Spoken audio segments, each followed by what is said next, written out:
Well, welcome back, everybody. I'm glad you guys are joining me today. And it looks like Democrats, of course, are already up to treasonous acts and in the open. And of course, the mainstream media, who are supposed to be the guardrails of democracy or whatever they claim to be, are completely on board with Democrats creating a whole new way to undermine the people's will. That's right, the people who overwhelmingly voted for President Trump and his agenda to move this country forward are now plotting in order to try to undermine the upcoming Trump administration by forming what they call a shadow government. Let's go ahead and take a look at this thing, because they're completely saying they're wide open. These people probably need to be arrested, of all things, investigated, arrested for their willfulness of undermining the Constitution of the United States because they don't like the result of an election. These people are traitors. Let's go ahead and take a listen to this Democrat rep here as he tries to lay out the reasoning to why they need this shadow cabal in order to combat Trump. These people are sick individuals. Let's go ahead and take a listen. If Trump attempts to weaponize the justice system against his political opponents with Matt Gaetz at the helm. You mean like the Democrats have done for the last 4 years, where they weaponized the DOJ to go after Catholics who were protesting abortions as they were silently praying outside abortion clinics, going after the January 6ers who were peacefully protesting at the Capitol of the United States after what took place in the 2020 election. Do you mean the same weaponization of the FBI who decided to go ahead and go after parents of that attended school board meetings where the school boards were in fact hiding these notorious things that were happening to their children by the trans community? Yes, that's the same type of weaponization that they're afraid that the Republicans are going to use, or more specifically, Trump. We could see incoming Senator Adam Schiff as our shadow attorney general, arguing against replacing our independent prosecutors with Trump loyalists. If Trump seeks to eliminate the Department of Education, Congresswoman Johanna Hayes, a former Teacher of the Year, could step up as shadow education secretary.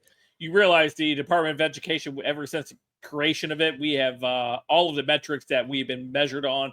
We have never excelled at any other metric outside of failing. We have so many sixth graders and high schoolers that can't read at a basic level, cannot do math at a basic level, and yet we pour billions of dollars into this department for what? To loudly defend public education in the United States. If Trump orders Marco Rubio to hand Ukraine and much of Eastern Europe to Russian President Vladimir Putin, Congressman Greg Meeks, as Shadow Secretary of State, could be a strong voice in support of maintaining international relationships and protecting democracy at home and abroad. You mean the money laundering operation that Democrats have created within the Ukraine government in order to funnel money from the American taxpayer into Democrat coffers? You talking about that, Ukraine? Yeah, hopefully it gets shut down. Senator Michael Bennet as Shadow Treasury Secretary, and Congresswoman Susan DelBene as Shadow Commerce Secretary could help ensure the middle class and small businesses have a voice in government and call out Trump's proposed tax cuts for billionaires and corporations. You mean like the unfiltered inflation that we've suffered the last 4 years because of the Biden-Kamala Harris administration crushing small businesses and the middle class with their absolute ridiculous price hikes, and then also adding 80,000 new IRS agents to go after people who are doing side hustles to barely survive in this economy. You mean that? Them? Yeah, if we're worried about tax cuts, you guys are terrible. As Shadow Defense Secretary, Congressman Adam Smith, a great representative for the people of Washington and not a Fox News host, could counter Trump's threat to use military force against his political opponents and work to ensure that the Department of Defense stays loyal to the Constitution and not some wannabe dictator. And Senator Tammy Duckworth could argue against cuts to the Department of Veterans Affairs that would delay the benefits and care our service members have so rightly earned. You mean how terrible is being ran now? Anything would be an improvement at this point. If Trump hands over the EPA to big oil ally Lee Zeldin, we could see Congresswoman Kathy Castor pushing back for environmental protection and conservation to protect the air we breathe and the water we drink. Kathy Castor, the disaster, that's what she's called in Tampa. And many people absolutely cannot stand her, and how she continues to win re-election after re-election there in the Tampa Bay area, I have no idea. However, she is a terrible congresswoman, and of course is beholden to her donors. And if Trump pushes to ban abortion nationwide, Congresswoman Rosa DeLauro could step in as Shadow Secretary of Health and Human Services to defend women's right to choose and argue against the gutting of Medicare by Trump and his cronies.